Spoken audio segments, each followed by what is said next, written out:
beyond.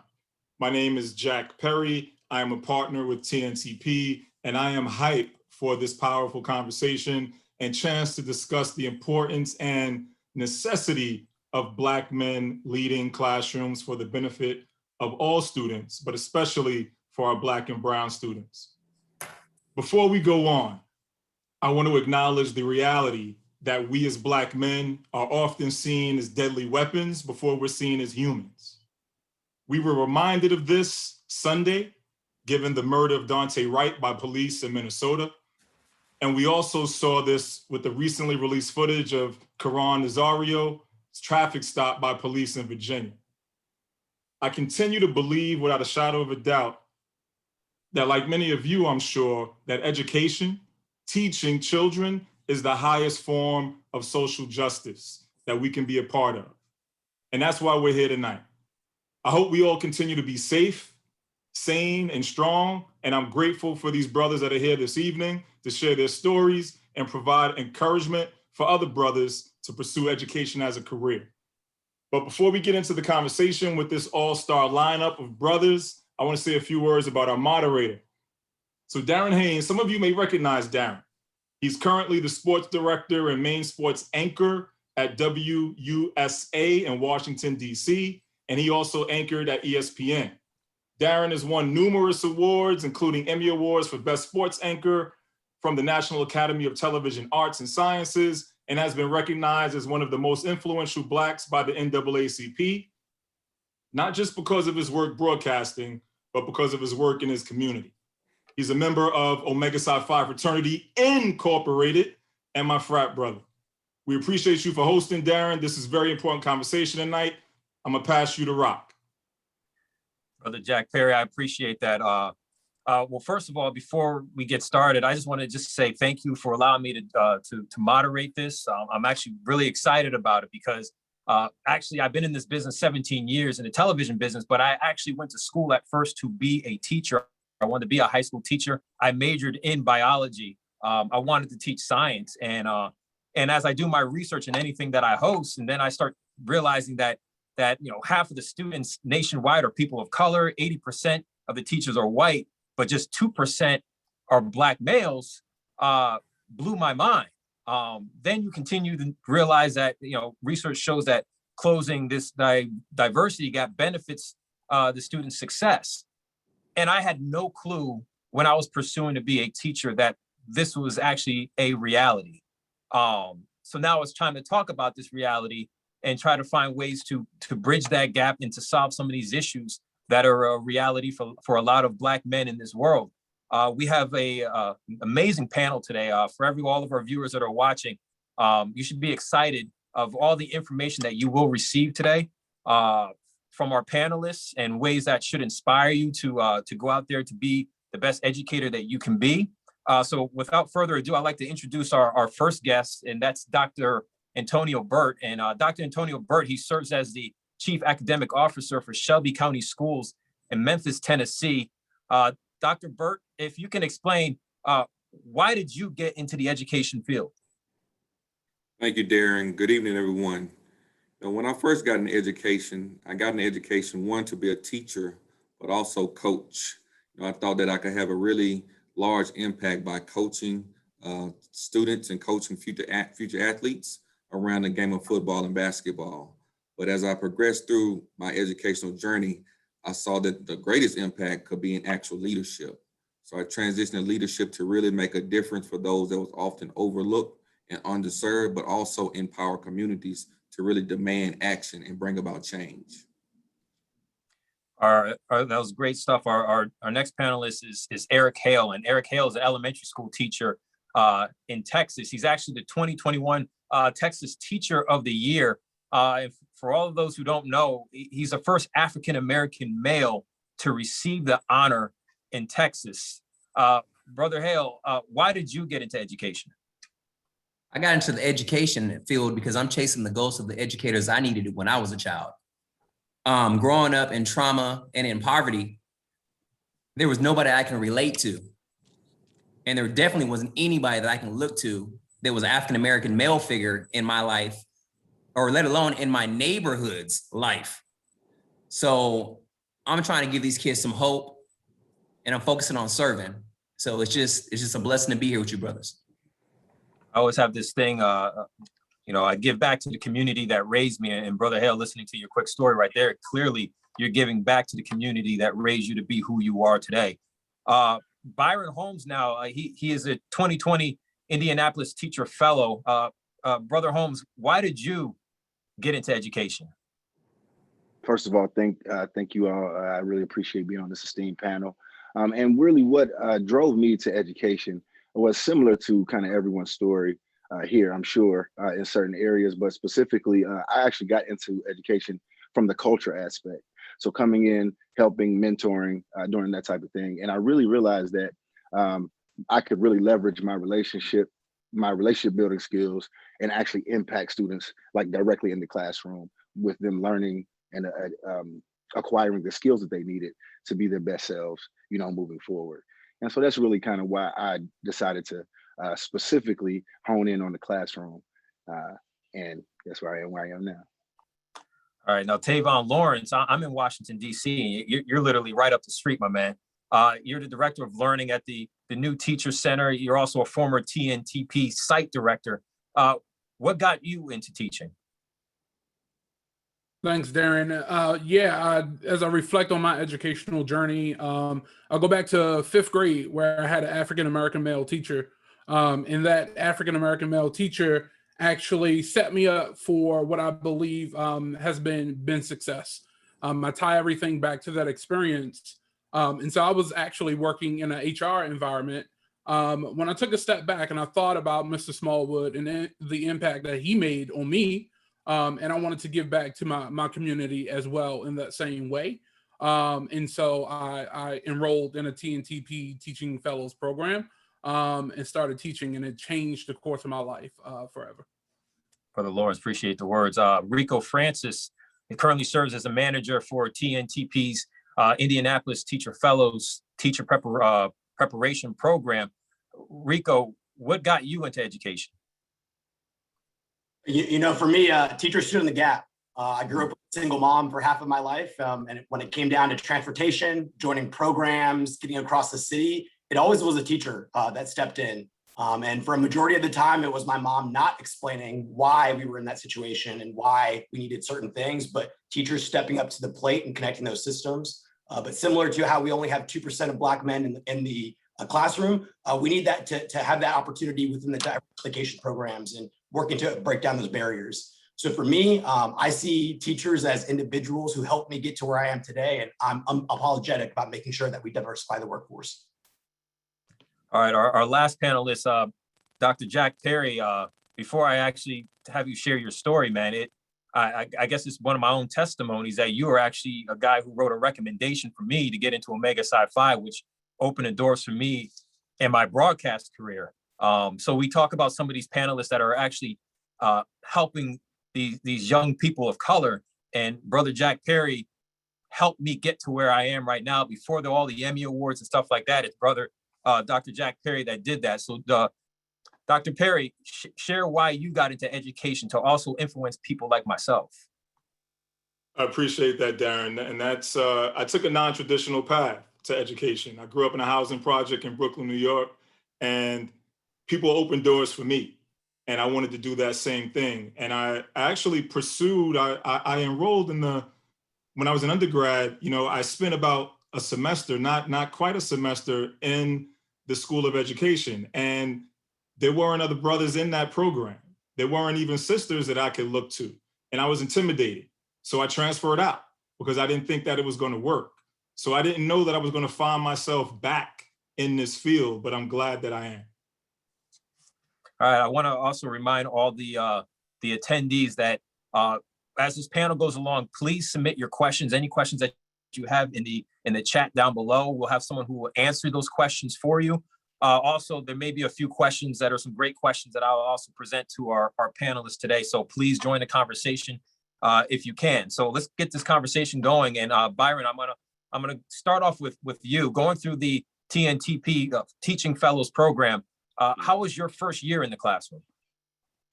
Yes, I've had a unique first year for several reasons. One reason being, as I stated before, I've worked in education, I worked in buildings from a more cultural standpoint, culture and discipline standpoint, mentoring students.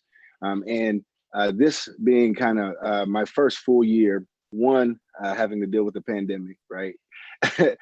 In addition to coming into a space that is very unique and different with hybrid learning, with using different tools, and also with the technological challenges that we have. I think that you know, all of these things have played a tremendous role in how we will be doing education for the foreseeable future. And I think that actually I came in probably during one of the most tumultuous. Did we lose Byron?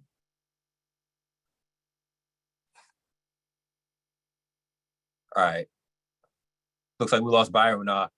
Trust me, Byron's going to still join the conversation. Say that. Oh, go ahead. Go ahead, Byron. Byron, we lost. I'm sorry, did I freeze up? Five or 10 seconds. Go ahead. Yes, sir. I just think that it's just been an amazing experience this year. It's had its peaks and valleys, but it's been absolutely amazing so far. All right, Brother Lawrence, how did your teacher experience evolve or change? Yeah, I would be remiss if I didn't share that my first year was rough. I often describe my first year as culture shock within my own culture. I went to Baltimore City Public Schools, and walking into the building as a teacher, I was like, "Whoa, what happened? What's going on here?"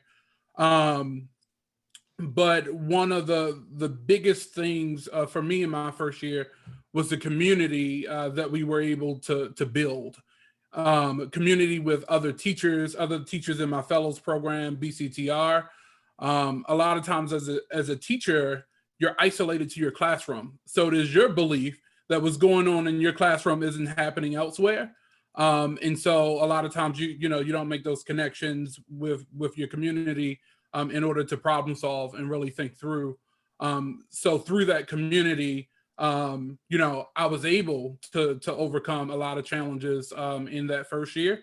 And as time progressed on, found more and more ways in order to impact my students and impact the community in which I was serving.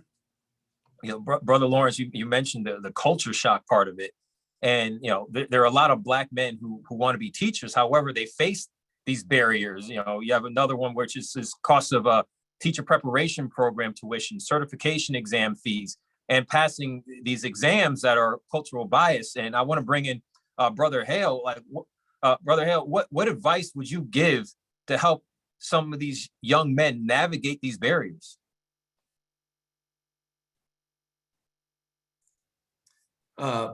First, I think it's crucial and critical that they come up with their own brand, what they want to stand for as an educator, how they want to be perceived and how they want to portray themselves. But when I say perceived, I mean perceived by the community that they serve and the students that they're going to love and impact.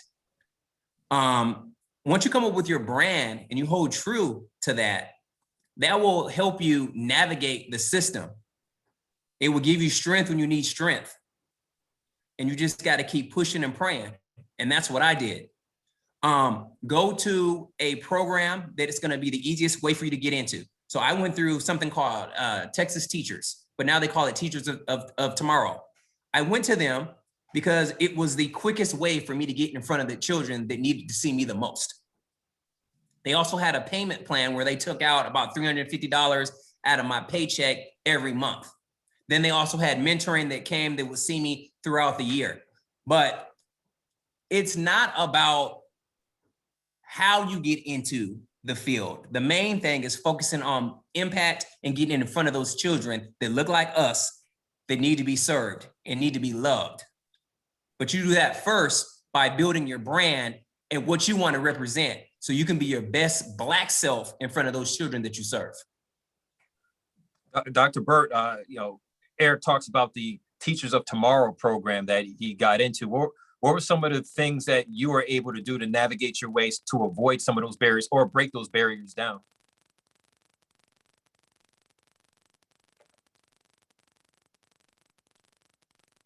Brother Burt, we can't hear you right now. Don't worry, we'll go back to you because you have some good information. In the meantime, brother Perry, Dr. Perry, if you can share some of the ways that you navigate, but Dr. Burt, we'll get back to you. Yeah, brother. So, I was thinking about what Brother Hale said about, entry to the profession. And I think what aspiring teachers out there need to be aware of are the alternative pathways that exist to education. So not everyone has to go through a traditional education program. And I think that's what Brother Hale was alluding to, that there are, when we say alternative certification programs, if you have a 4-year degree, you can locate an alternative certification program that will train you and prepare you to be a teacher. There are many programs out there. TNTP operates programs, that do this work. There are tons of others. So it's doing the research, Googling alternative certification for teaching, alternative preparation for teaching, finding out what's in your city in order to realize pathways to this work. So I think about like those hurdles. And when there was a question, one of the questions that came across from the audience about, what do these programs, how were they set up to specifically support, Black male educators? And there are some out there that explicitly focus on Black educators, Black male educators, but not nearly enough, right? Not nearly enough. And that's why we're here. But when we think about the hurdles, those hurdles being the certification tests that are out there, the finances involved in these programs, because they're not free, right? But there are scholarships out there. There is financial supports out there. Our programs that we operate as TNTP, we have financial incentives. Byron can speak to that. He's gone through our programs. So there is help to help you navigate. I'll kick it back to Dr. Burt.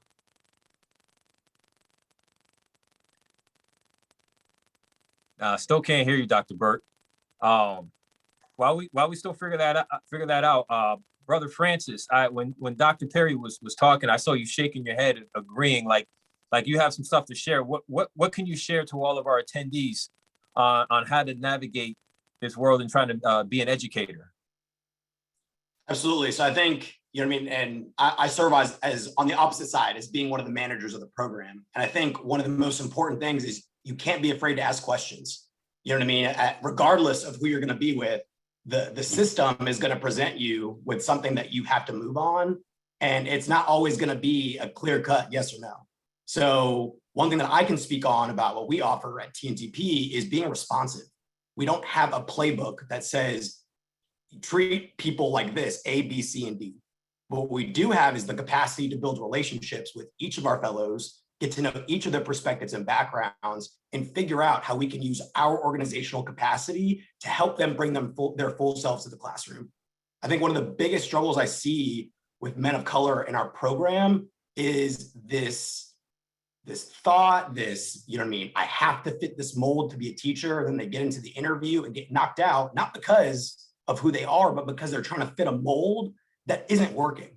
So it's my job to make sure that anybody who comes into our program, regardless if you have that 4-year degree, regardless if you have what you need to be able to have a conversation with what it looks like to get into the landscape. Myself, I'm a full-time mentor. I'm a big brother for Big Brothers Big Sisters of America. It doesn't have to always start with being a teacher in the classroom, but it does have to start with what Eric was talking about earlier in that impact. Why are you coming to this work? Are you coming for yourself or are you coming for the community? So I was shaking my head to what Dr. Perry was saying, because we have all of these incredible supports. We have all of these incredible opportunities, but what it comes down to is the staff. Are the staff on campus going to be willing to step up when our candidates of color are presented with those barriers that we thought we already jumped over? So at the end of the day, regardless of what resources you have, don't be afraid to get to know who's behind the computer, who's behind the administration, because at the end of the day, that's going to be the people that help you get to where you want to be. So I just want to shout out Byron, because he's seen that too. You know what I mean? In our program, I've had to take off my manager hat and put on my Rico hat and say, hey, bro, like, look, I know we're struggling right now, but we got to get through this. Like, this is the system actively working to push us out. So all that to say, don't be afraid to ask questions. Brother Francis, that's a great point. In addition to what Dr. Perry said, because I want to go to Byron before we go back to Dr. Burt. But Byron, hearing everyone talk about how, like, you know, Brother Francis had to take off the managerial hat to help you out. Speak about, from your experience, almost like a testimony, how that actually helped you. Oh, absolutely, absolutely. There have been so many so many of those moments with my guy Rico, and he has really tremendously helped me, and not only just Rico, but even our entire Black Educators Cohort that we have from our city, and just even the national BEEC has provided so many different supports, from financial supports, helping to pay for and fund some of those tests. And I would tell my brothers and those of us that are listening, because you spoke about culturally biased testing, and you spoke about even as African-American men, how we deal with our stresses and the traumas that we have to deal with on a daily basis, and all these anxieties, and that translates also in how we operate in the classroom and things like that. And so I don't test well, and I'm sure that there are plenty of people out there that can attest to the same thing, you know, and even Rico talking me off the ledge, even at the beginning of the program, you know, having to meet these benchmarks, because there are high expectations. And it's not, we shouldn't shy away from that as men and as Black men, but do not get down on yourself for maybe not reaching that thing the first time. There are conversations that can be had from, like Rico said, from asking questions to being honest about your hangups and the things that you may be apprehensive about, so that you can get the supports that you need, and finding programs like TNTP and have with such great people and a really cohesive village, it will help push you and others, you know, to the greatness that's inside them as educators. And that was some good stuff right there. Dr. Burt, do we have you yet? I'm crossing my fingers. Let me know if that's clear. There we go. There we go. Share those inspirational words, my man. Yeah, so I agree with whatever everyone has said. I think, you know, it's important also from a Black male educator perspective to really be well versed in your content and your craft, but also seek out those fellowships and opportunities that's going to stretch you beyond your comfort zone. You know, I had the pleasure of being a member of New Leaders, which developed me, you know, for the principalship, but it also put me in like-minded company with individuals across the country that pushed my thinking, pushed my comfort level, and really made me a better leader. So get out of your comfort zone, get out of your area in which you're working in, and broaden your horizon, but because it will only help propel you. Now, speaking about getting out there, Jack, did you have something to say, Dr. Perry? Yeah, there's some great questions coming in, and one of them that I think is related is about, you know, someone asked, how do I learn about teaching before actually becoming a teacher? And, you know, I would love for some other brothers to respond to that, but one of the things that you can do is, you know, find a school that's willing to allow you to come in and watch, right? You know, ask them who their best teachers are. Tell them your story. Tell them you're thinking about becoming a teacher and you want to come in and see, you know, some of their classrooms. You know, most building leaders, like after they screen you and you know, you complete you know, a background check, will allow you to do things like that. You know, in the age of COVID, you know, obviously there's going to be a little bit more, you know, hurdles with that, but find a way into a building and ask them, you know, who their great teachers are. Find other teachers in that building, hopefully that look like you, and talk to them about their craft. Other brothers. Anyone who want to speak about that? Go ahead. Go ahead. Yeah, go ahead. Thanks, Byron. I'll jump in here because like the narrative doesn't need to be that like just because you are Black and just because you are a male, you are good for kids, right? Like there's work that you absolutely positively need to do in order to prepare yourself for the classroom. And I like some of the things that Jack pointed out here. Like it is things like volunteering and after school programs, volunteering even at your church to work with kids and get around kids and learn how to build that community, finding volunteer opportunities in your community, and then doing what Dr. Burt said, build up your content knowledge, because the goal isn't to just have a Black male in front of a classroom, but the goal is to have a Black male in front of the classroom who's going to make a difference for our kids each and every day. Who else wants to speak up on that? I would just add to that, Darren, I think go it's ahead. important, like what Jack mentioned around after school programming, because oftentimes it's very important to really understand the personalities of the age group in which you'll be servicing, because if you can connect on that personal level, you can then learn the pedagogy while doing that, right? So the more you can learn the characteristics of students, what really sets them off, what really, makes them happy and smile, you'll walk in prepared, and half of that battle will be fully won. Now, one thing I want to mention, though, that part of the reality of this is a lot of teachers of color leaving the classroom at an extreme high rate. And specifically, there's a lot of Black men leaving the classroom. And we're talking about having this supportive system. A lot of the men on this panel have been mentioning that. And then there are these young men who are in the education field are also looked at as a disciplinarian in the building. I'm going to go back to you, Dr. Burt. Like, what are some ways that Black men can actually speak up for themselves in their building and leadership roles? Yes, from that perspective, I think it's important for the Black male to often jump out, volunteer to sponsor programs, volunteer to be the person that seeks other opportunities for the school, whether it's through grants or internships, and bring programs inside of the building. That also helps, dispel the narrative like they're only there to support from a disciplinary perspective, but it's also shedding a different light for them in front of their students and also in front of their peers. What about you, Brother Hale? I see you shaking your head. Can we take you off mute, my man? I think we got to dispel the myth that we need that approval from somebody else. I'm a firm believer that you don't have to be in a supportive environment to make explosive impact. Me, in my career, I have led from the front. I have been impactful and strategic in the ways that I have chosen my career path.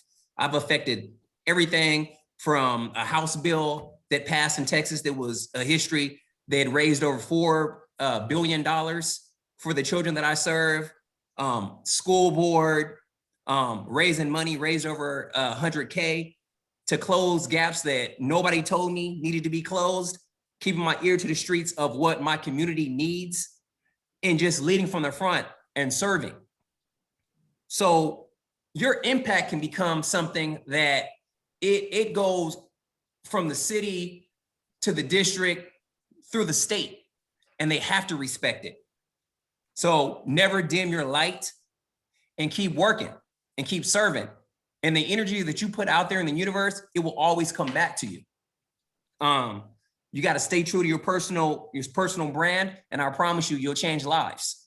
I feel like new teachers, like Brother Rico said, they focus, especially African-American men, they focus on the image that they put out there, that you got to be real soft and real docile and never get upset. I'm here for the kids. So if you hit me something that comes from the top and I know it's not best for my children, I'm going to advocate for what's right for my children. Whether my principal likes it or not, I'm going to stand on my brand. I'm going to stand on the truth. And you'll be blessed and stay prayed up. But don't worry about that. Don't worry about how supportive the environment is. If you're doing what's right for the kids, trust me, they'll have to respect it. Because every time your name comes up, you'll be getting mentioned at the highest of highs. So don't focus on that. Focus on your children and you'll be fine. That's a great point. And I'm going back, it's not in the education field, but at ESPN, there are a lot of people who looked at Black individuals kind of being the same, they were different. And it was tough for them to embrace our different, or the way we were different in our style. When they really wanted us where maybe we were an octagon and they're trying to fit us into this square, which we were not, which also made it really tough for us to be ourselves. So like Brother Hale was saying, just stay true to who you are, continue to do the right thing. And then at the end of the day, they have no other choice but to respect you, Brother Hale. So that was some good stuff. What about Tavon? What can you put out there to help inspire some people who are trying to be themselves in this business and speak up when they need to speak up, also by doing the right thing? Yeah, I will echo with what Mr. Hale said. Being your true and your authentic self when you go into these spaces. And I think the conversation that we had earlier about around practicing your craft and getting really good at your craft also buys you some of that leeway to walk into spaces and demand things, or to demand your way out of things. In spaces where, or in schools where Black males are seen as disciplinarians. Like, being good at your craft, you go and you say, no, like, I am here for the kids in this classroom. I'm not your lunch duty guy, right? I'm not your hall monitor. I'm not that, because, you know, I've got to focus on these kids in this classroom.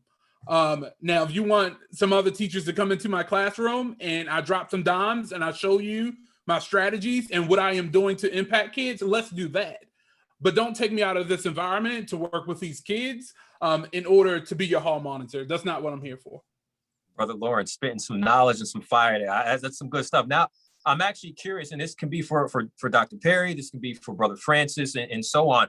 Does anybody have actually a story where they had to almost like break that barrier, where they had to be themselves, or they were challenged to be themselves to move forward? Anybody have an actual personal story? Only every day. Go ahead, Byron. I would say only every day, my brother. Yeah. Being a Black male in life, right? But in particular, in this setting, and kind of like what this whole thing is titled, right? 2% is not enough. Being that amount of the population, like Brother Hale said, support is I'm not going to say it's limited. However, it's not catered to you, right? So because of that, we have to find our camaraderie and our supports in various other ways, right? And so, like Brother Tavon was saying earlier, his first year was extremely difficult. There are going to be those times where it is extremely difficult to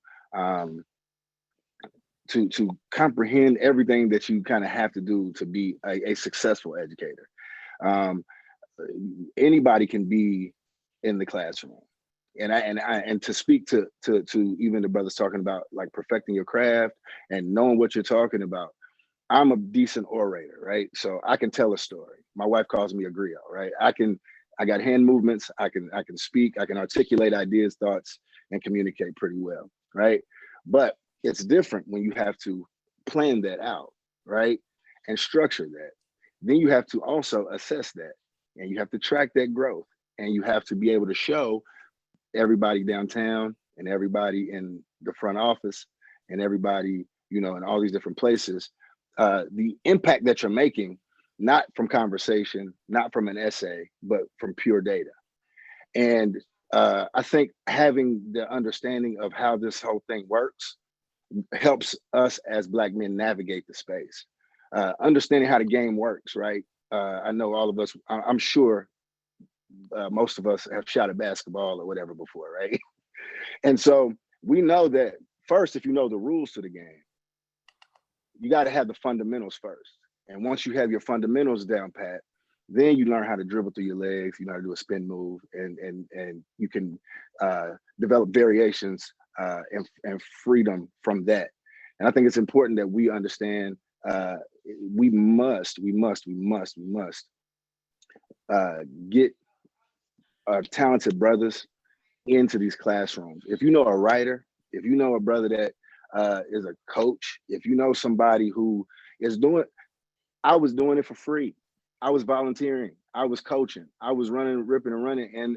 And it just dawned on me like, yo, I can get a decent little check here. If we just keeping it honest and being real, right? I can get paid to do things that I'm already doing within my community. And not to mention, I can have an even greater impact because not only am I teaching, little Ronnie how to dribble good, I can also teach him how to read well, and that will more directly impact and have a kind of more infinite effect on his pathway. And really, that's what it's all about for me is, I want to embrace their talents. I want to observe these students and see how I can differentiate the standards and the rules that I have. How can I bend and manipulate the rules to best fulfill the needs of my students? And so if we know the rules to the game and we are in the game, we can start being the Globetrotters and, you know what I'm saying, tossing off the backboard to Rico and he doing his thing, So I just that's what I love about education, man, is you have the ability to be creative every single day. All right, that's some good stuff there. I can remember just myself I always wanted to be an NFL football player, but there was someone else who was telling me that, hey, you can play football real well, but you also need to read as well. And if I didn't learn how to read, or if I didn't take reading seriously, I definitely couldn't do my job that I do on television. So people like you, Byron, a Black man in the education field is a reason for my success and a lot of other young students out there. So now I just want to think about, or just start this discussion on how critical Black men are to the success of our students, which I mentioned earlier at the top of our panel. What should be happening to stress the importance of Black male educators? And I'm gonna start off with you, Brother Hale, because you have the Texas Teacher of the Year. You have that big title, so I'm coming to you, man. You must have the blueprint to how to make this work. No, you know what I'm saying? When it comes to that title, I'm the first to be awarded it, but I wasn't the first who deserved it. So I really appreciate it. But there's been so many great educators in a huge state like Texas that were African-American males. These brothers have reached out to me in their 60s, 70s, wrote letters. So I wear this title for all of us. It just so happened to be that I forced my way into the conversation and I outworked everybody, so they had to give it to me. And a lot of times we have to do that. But as far as your question, I think that we got to be strategic. And when I think about it, I think about the 3 R's, right? We need a national effort to recruit. Next, we need to retrain and set free a lot of the brothers that are in the educational field in that 3 to 7 year range. And then lastly, we got to have a national effort to retain and promote the Black male teachers so we can keep that pipeline going. So now we have more Black male principals, administrators, superintendent, right? But lastly, something that I don't see get talked about a lot, we need numbers. Maybe we need some brothers going on the Hill where we can get a bill passed saying, you know what? Right now, people are saying it's 2%. In 5 years, let's triple that. So in 5 years in America, we need 6% of the teachers in America to be African-American males. Let's put some numbers behind it. So then when we have numbers, we can have some accountability.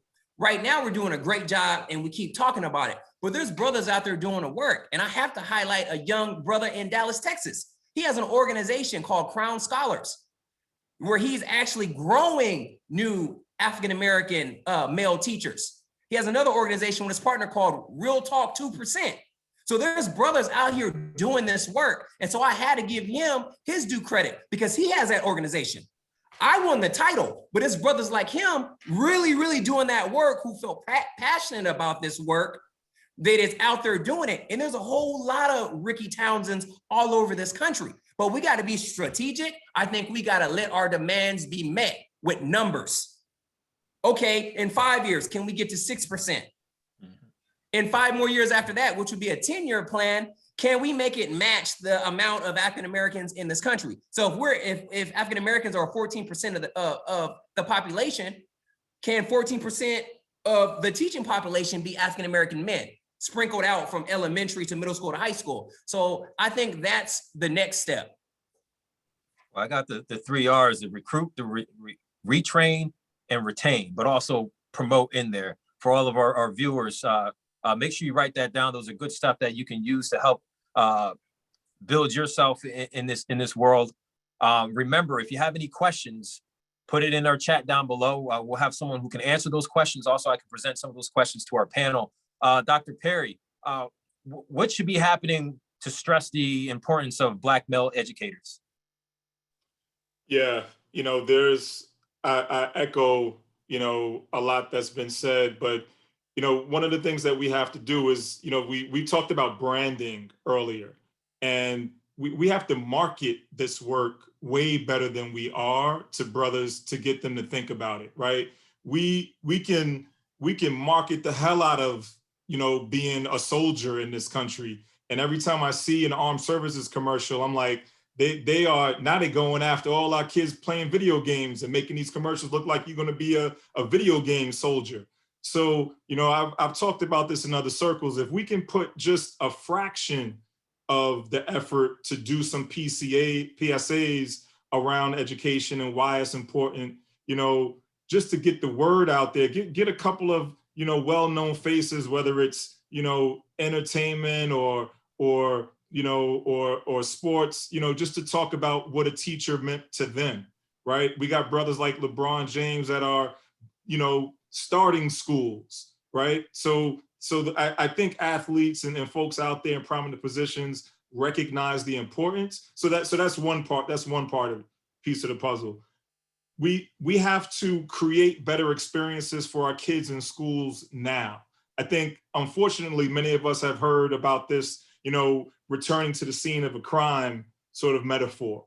So how are you going to get more Black and brown, people, or specifically Black men, to want to be teachers if they can't wait to get out of their school and never come back right now, right? So we have to create better environments in our schools. So there's short and long-term pieces of this, right? Mm-hmm. So we got to reach back to our young brothers early. And, Brother Sharif Al-Mekki often talks about this. When you think about, ask any white teacher,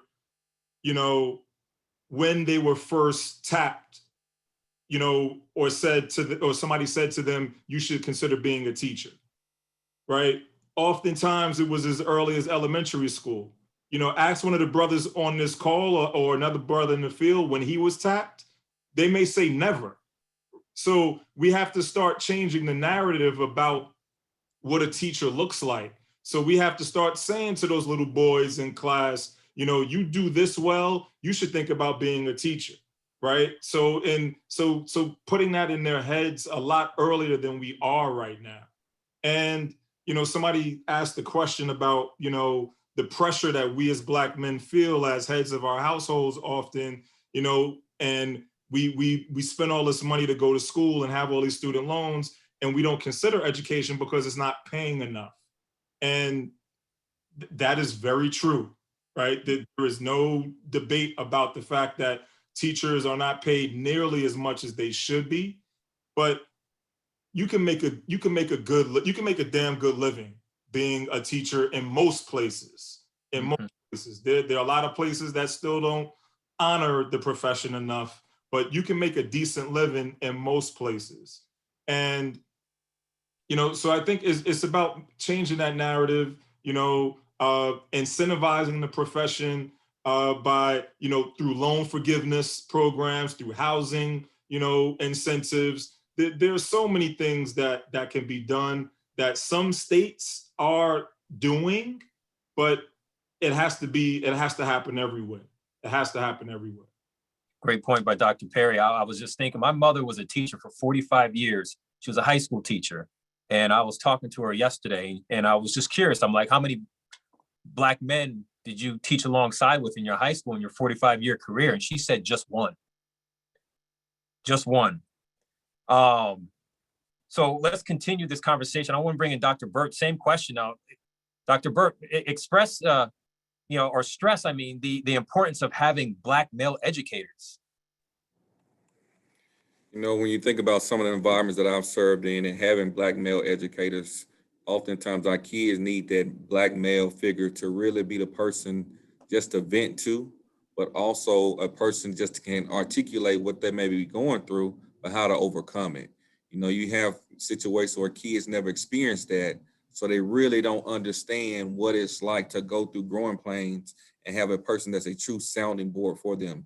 So the more Black male educators, the better students will really be able to deal with, you know, the societal ills that may be facing them, but also being able to overcome them to not let their situation put them at a point where they can't be successful.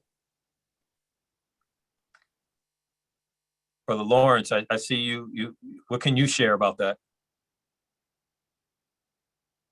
Yeah, as I'm listening to the conversation, I'm thinking about some of the other barriers that impact Black male teachers of color from getting into the profession, and so there has to be folks on the policy level who are fighting policies that are keeping Black males out of the classroom, and not just Black males, Black people in general.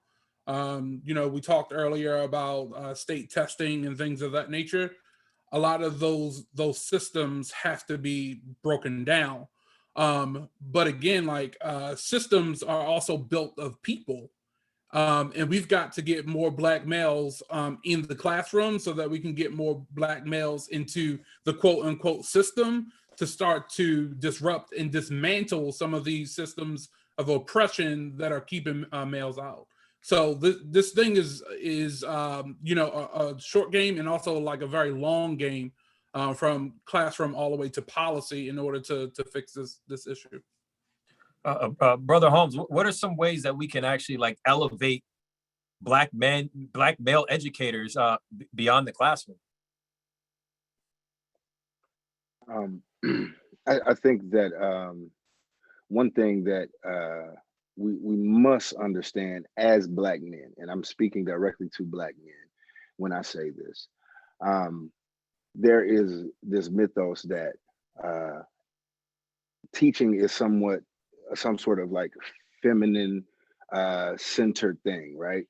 And we even hear it a lot within our community and elsewhere, and we know that, women are the greatest, right? We know that. But it's often said that like the woman is the first teacher, when I would challenge that the village is the first teacher. Where your environment, who you interact with consistently, those things help mold and shape and develop you as a person. And the Black male within the Black community is an intricate and important piece. And being able to be with students who need you, right, is an invaluable thing. I think also it's important to note that even being a Black male teacher, I'm from West Virginia, okay, West by God, okay, which is a predominantly Caucasian state, right? And I can also tell you, and I've taught and mentored and done things there as well. And I can also tell you that it's extremely important, just kind of shift the conversation a bit, but it is also important to have Black teachers in diverse communities. Not only in our communities, it is extremely important because we may be some of the only representation that communities get in that sense.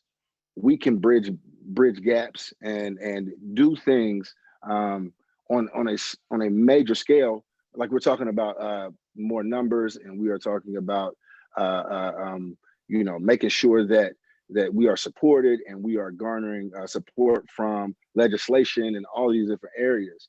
And the fortunate yet unfortunate thing is we do have to build coalitions and partnerships and form allyships.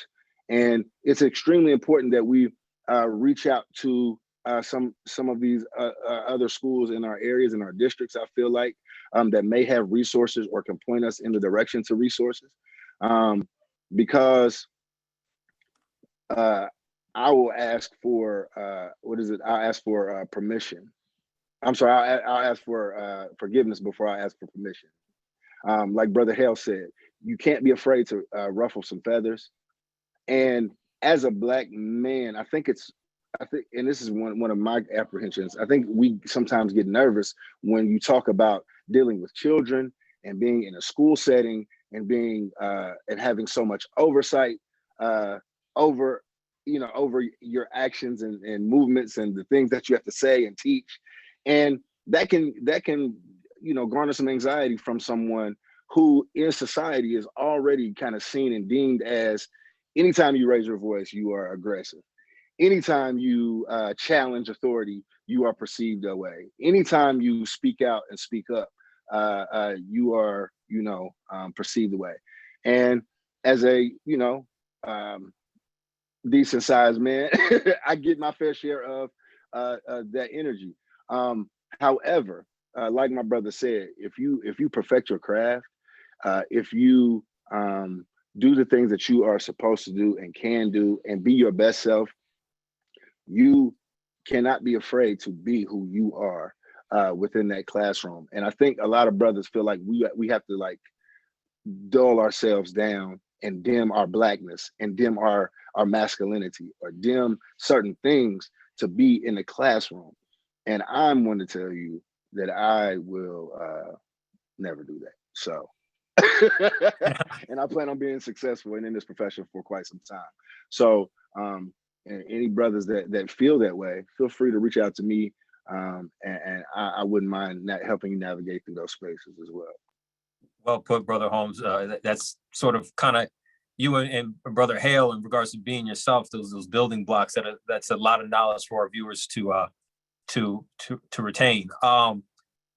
As we continue, remember, comment below any questions that you have. I'm gonna read off some of your questions, and I actually have the question. I guess we'll begin the Q&A part for all of our attendees that have some questions. And this first question is from Bernie Summer, and I'm gonna go to Rico for this one. Have you needed to and been able to adjust your curriculum in order to reach your POC student audience? How have you gone about doing this, and what challenges have you faced in doing so? Great question. So I can speak from here in Indianapolis. We are in a school choice landscape. So we work with district, innovation, and charter schools. So our fellows have different types of curriculum that they're functioning with. So I can talk about from the beginning, from the start. So something that we do at our program and that Byron can also speak on is sessions that revolve around culturally responsive teaching. So that's taking anything you're given as a teacher and understand how to teach that culturally responsibly. It's understanding that you have students in your classroom that may be undergoing, processing, or will experience trauma that might not be able to get content in the real moment. So in terms of what we're doing on the ground to adjust that material is providing you strategies, interventions. So like Byron was talking about earlier, if you do need to go off track a little bit because that curriculum is not responsive to the kids that are in your classroom, you have data-backed strategies and interventions that are going to help you navigate that area. And similar to what Eric was talking about earlier, you'll be able to do the work because you'll have the playbook and something else that's going to be able to be responsive to your students. So to answer your question, we don't have a playbook for every single type of curriculum that we offer, but we do help you understand how to process teaching in a classroom culture responsibly. And like something I want to just like call out around that is, being Black men, there are certain areas, me speaking specifically being brought up in predominantly white school systems where we were taught that our culture wasn't for the classroom. So I'll be even very vulnerable that my first time, I'm a Black and Latinx male. My first time celebrating Kwanzaa was last year with Byron. So for me to take a step back and be able to understand that this is a piece of my culture that I'm sharing along with Byron, who's in my program, and his scholars, is something that's community building. So at the end of the day, we provide culture responsive teaching opportunities, but it also comes up to the program staff, the national team, and whoever's having those conversations. Dr. Burt, what can you say about that in addition to what Brother Francis said? So I think it's important to really echo a lot, around what Byron and Brother Francis talked about. For me, being in a lot of environments where, kids are often just marginalized and kids come from disenfranchised communities. It's really, how do I really show them what's possible through myself, but also exposing them to the world beyond their small 4 or 5 block radius. So I often try to break down all those barriers, but really disrupt the status quo. By disrupting the status quo, we really get into the root of the issue.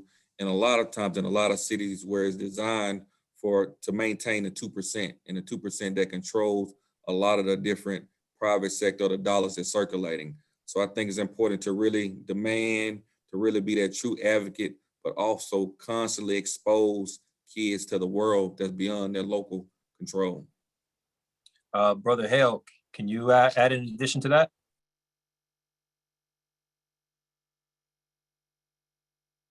Hold on, you're on. Go ahead. Can you restate the question again? Because I was wrapped up in what everybody was saying, man. No, They Listen, kind of got it under control. It's all right. So the question is, have you ever needed to and been able to adjust your curriculum in order to reach your POC student audience? How have you gone about doing this, and what challenges have you faced in doing so? Oh, that's just love. I do it every day. I happen to teach, most of my kids are poor Hispanic kids, right? But my calling is teaching kids that are in trauma and poverty, right? So I don't get caught up all the way in like, oh, I'm not giving these kids any less because they're not Black like me. They're still poor, impoverished, underserved community. So I go out of my way. I know my TEKS, my standards, but I have to hit it from a lens that they can makes cultural impact, where they're engaged, they're in tune.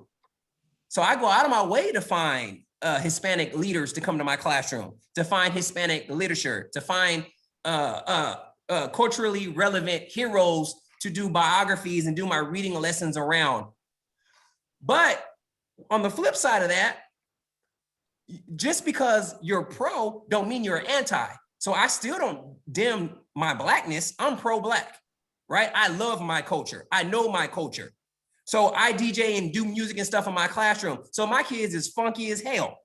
They know all cameo, everything. I don't change that up. But what I do is I also bring in some of that Fanaya All-Stars, some of that salsa, some of that merengue, some of that stuff that they listen to at home that makes the learning feel familiar, right? Because the main thing is all kids can understand the language of love, right? They don't need no translator. So we're moving and grooving, loving and learning. And so I adapt my teaching to fit the crowd that I have, right? Just because I'm pro-Black don't mean I'm anti-something else, anti-white, anti-Hispanic, anti-Asian. Those two levers go up. I'm improving their emotional self-esteem and who they are culturally, as well as their educational self-esteem. I'm pushing all of that up. I'm not going to change how I teach in any situation. I learned from TNTP that Black male educators are good for the soul and the body of all children, white, Black, purple, or green, right? The opportunity myth. And we all learned about that. So the same way that I adjust to teaching mostly Hispanic children, I would adjust if I was teaching in a rural area of dirt poor white kids. I would find heroes that they can relate to. That's my duty as an educator, while still presenting myself as a Black male that they can relate to. So when their uncle or somebody is talking bad about us as a culture, they can be like, no, that's not true. I know that's not true. I don't care what you're telling me, because Mr. Hale loves me. He's did more for me than some of my uncles who look like me. You understand? So like what my man Byron was saying, we need more Black quality educators sprinkled in all educational settings. And so sometimes even I've got flack where they're like, oh, well, it's not that big of a deal because he ain't helping Black kids. How ridiculous is that? I'm helping poor kids. I'm helping the kids that need it the most. And so it just happens to be that I'm in the barrio, but they're facing the same uphill challenge as many of the African-American kids are. I've had kids get deported through ICE raids. So you know what I'm saying? You just stand tall and you have to just be like water. You know what I'm saying? Water can be as soft as a feather or it can be hard as a brick wall when you need to be. And so I navigate and do what is best for my children that I serve. I wish I was about to grab a mic that I have in the studio here and just drop it, because but one of the things that that's so great about this conversation is just keeping it real, and when we put things out there on the forefront and show the true reality of what this country is going through, then we can talk about it, then we can also be about it, and it starts with this type of discussion. So with that, I want to thank all of our panelists that were just talking about the culture shock in regards to the 2% and trying to make it 6%, and then a few years later trying to get it to 14%. Brother Hale, with your 3 R's, to recruit, retrain, retain, and also promote. So I guess we'll add a P after the 3 R's. But I'd like to thank Tavon Lawrence, Brother Eric Hale, Dr. Jack Perry, Dr. Antonio Burt, Rico Francis, Byron Holmes. Thank you so much for this, for the knowledge that you put for all of our attendees.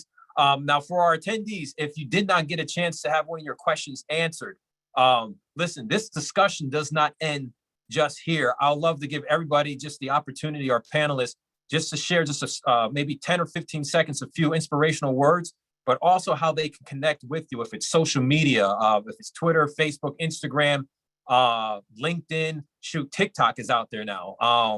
So I'll start off with Dr. Perry. If you can, short words and how people can reach you if they need some inspiration down the road.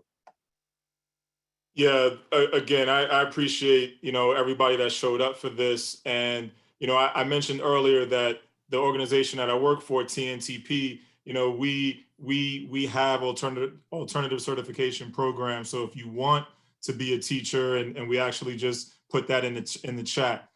So if you want to be a teacher, if you want some more information about what it looks like in your state, please email us, info@tntpteachingfellows.org, and we'd be happy to support you. Brother Perry, if you can put some of that information in the chat, if it's not already in there, to help all of our attendees. What about you, Brother Hale? How can people reach you and share a few words? Take yourself off mute, Brother Hale. I just want to say thanks for you guys even thinking I'm important enough for me to be on this panel. I respect you guys. It's a blessing to learn from you guys. Next, blessings and encouragement to all the people on the call that are in the struggle with us or want to join the struggle and become educators and make a difference. It's one of the best things you can ever do. You truly leaving a legacy of love. And so as far as reaching me, I'm on Twitter at Eric, ERIC Hale, HALE 1979. So that's Eric Hale 1979 on Twitter. And you can reach me on email at ehale@dallasisd.org. And I'll try to help you as best as I can. Thank you, guys. Brother Hale, I got your information. So when my Washington football team here in DC plays the Dallas Cowboys, I will be hitting you up, brother. Brother Lawrence, how can people reach you and share a few words? Yeah, I'm on Twitter at Lawrence Tavon is my handle there, and Instagram Tavon Lawrence Senior SR. Word of inspiration, I saw someone in the chat just put how hard it is to overcome some of these barriers that have been set in place. Don't give up. Where there's a will, there is a way.